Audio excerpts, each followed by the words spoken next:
मैं जिक्र कर सकता हूँ, क्योंकि ऐसे कलाकार जो फेमस ना हो तो उनको आप सुन नहीं पाएंगे, क्योंकि वो नेट पे नहीं है, और जो नेट पे आ चुके हैं वो फेमस हो चुके हैं। आपके बुंदेलखंड की ही एक है प्रतिभा सिंह बघेल, वो आजकल खूब काम कर रही हैं। हमारी अलका जी हैं, इनकी वो जूनियर नहीं है, इनके साथ बहुत अच्छी उनकी बातचीत है, तो वो अच्छा काम कर रही हैं अभी गज़ल के क्षेत्र में।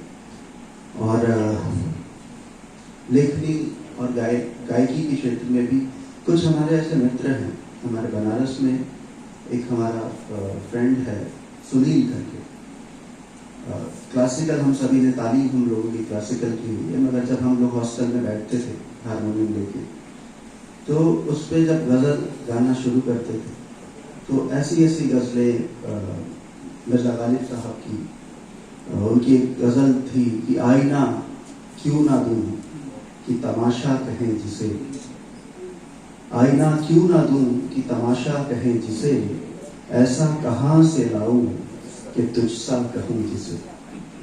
तो हम लोग गज़ल ऐसे ही गुनगुनाते रहते थे, और वो इन सब गज़लों को ऐसे खूबसूरत तर्ज में रच के गाता था कि वहीं से शौक हुआ कि ये विधा बहुत अच्छी है।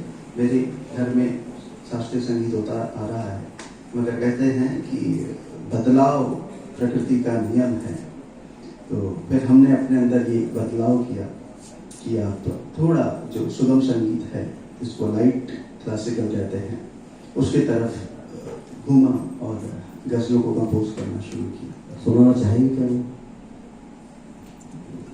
हाँ, नहीं सर, अभी तो औपचारिक में कहा घर में बैठे हैं। मैं फिर वो कंपोजिशन अगर याद हो आपको, वो हॉस्टल वाले, वो लेकर जिक्र कर रहा है।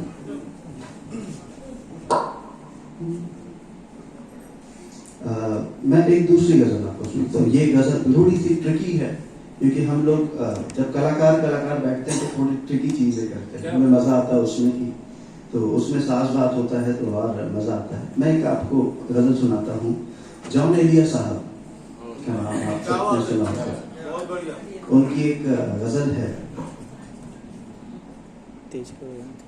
नया एक रिश्ता पैदा क्यों करें हम, नया एक रिश्ता पैदा क्यों करें हम, बिछड़ना है तो झगड़ा क्यों करें। ये गज़ल कंपोज की थी मैंने, सुना था, हल्का रिफ्लेक्ट पे दीजिए।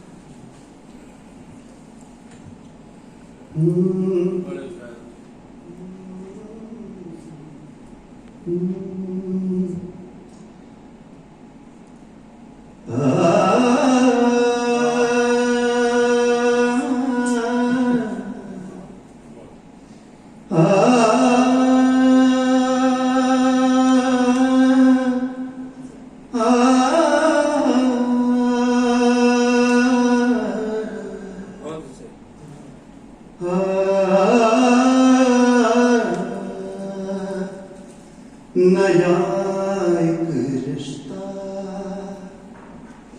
नया एक रिश्ता पैदा क्यों करें हम, नया एक रिश्ता पैदा क्यों करें हम, बिछड़ना है तो फिर झगड़ा क्यों करें हम, नया एक रिश्ता। खामोशी से अदा हो रस्में दूरी,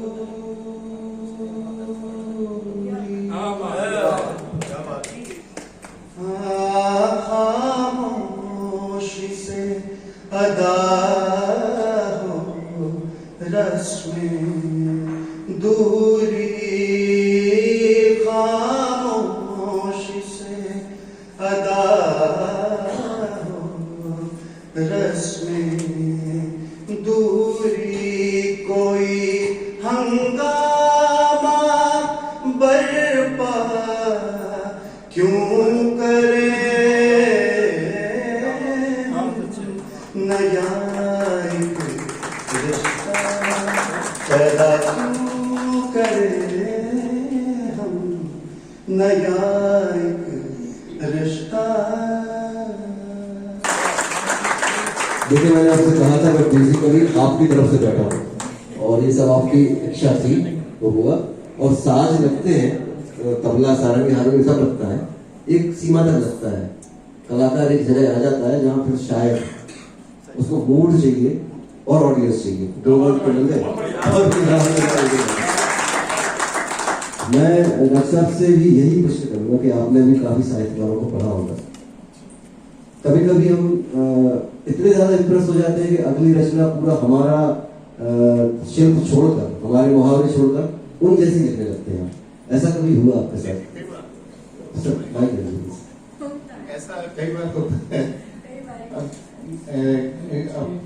गालिब की गजलें सुनिए, उसके बाद आप उससे इंटरेस्ट हो जाएंगे, और दिनकर की किताब पढ़िए, आप उससे इंटरेस्ट हो जाएंगे, और कुछ आपका जो अगला जो भी आप लिखेंगे उसमें उसका प्रभाव रहेगा।